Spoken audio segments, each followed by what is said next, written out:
Hi, welcome to Modern Optimization Methods. Today we will introduce the third part of Chapter 3, the inexact line search. Before this lecture, we already introduced the Wolf condition, which is one of the inexact line search strategy. Today we will carry on to discuss more details about the inexact line search, including the strong wolf condition, the goal stain condition, as well as the backtracking strategy. Now, let's first recall the wolf condition. As we mentioned in the previous lecture, the wolf condition contains two parts. The first one is to guarantee the sufficient decrease of function values. And the second condition is the curvature condition, which can rule out small size of step length. So based on the wolf condition, now we introduce the strong wolf condition. From the name, you can see that the strong wolf condition actually have more restrictions. So what kinds of restrictions? The strong wolf condition also includes two parts. The first one is the similar as before, the sufficient condition. And the second one, we have more restrictions. Basically, we add absolute value on both sides of the inequalities. It means that we actually remove more candidates of the step length. All right? So if we transfer the second condition in terms of phi alpha, then we can see that we have more restrictions on the slope of the phi alpha at this step length. Now, the Goldstein conditions, which is another condition, we can see that the Goldstein conditions, they actually have two inequalities. So if we write down these conditions separately, let's see first the right two parts. And the right two parts actually means the same as before, which is the same as the sufficient decrease in wolf condition. Okay? So we require that the next iteration must be smaller than the current one, then plus a negative part, which is exactly the sufficient decrease condition in wolf. And if we look at the left two terms here, it actually requires another restriction in function values. So the function values must be greater than the current one, then plus a negative one. In other words, we require these function values to have a sufficient decrease. However, we do not wish the decrease to be too large, okay? So there is a lower bound for the next iteration, all right? So as you can see that it is actually, we can take it as a special case of the wolf condition. There is only one parameter in the Goldstein conditions, which is C, and however, there are two parameters C1 and C2 in wolf conditions.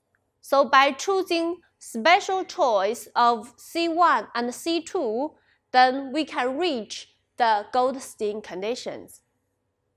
Now, we transfer the Goldstein conditions to the language of phi alpha, and we plotted them in the following figure. Now, let's take a look at this figure, how the Goldstein condition works. Now, still the curve of phi alpha here, and at this point, this is phi 0, right? So we do two lines here. The first line is the first term in the inequalities, which is the slope here, all right? And the second line here, it is the right-hand side of the three conditions, and it is another line with the slope here, right? So the Goldstein condition actually looking for those alpha which between the two straight lines.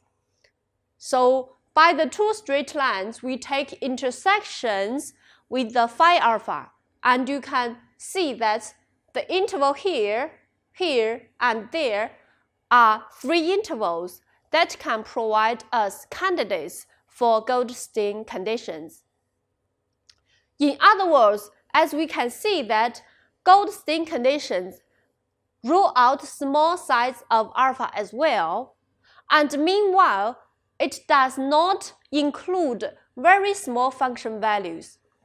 Okay, so for the local minimizer here and the local minimizer here, they all exclude. In other words, the Goldstein condition only look for variable decrease in function values. They do not look for large decrease in function values. Therefore, this part and this part and that part are included. So it is the situation for Goldstein conditions. And you can see that it may exclude the local and global minimizers.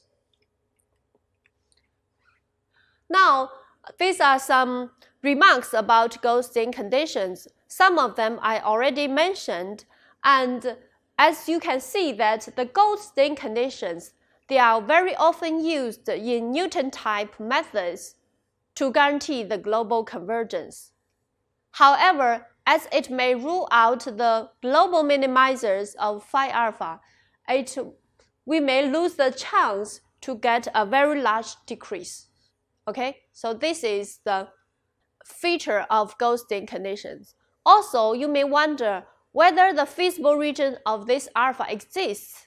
So as a reason that Goldstein conditions is a special case of Wolf condition, therefore, by the results in Wolf condition, then we can guarantee that the Goldstein condition always returns non-empty feasible alpha.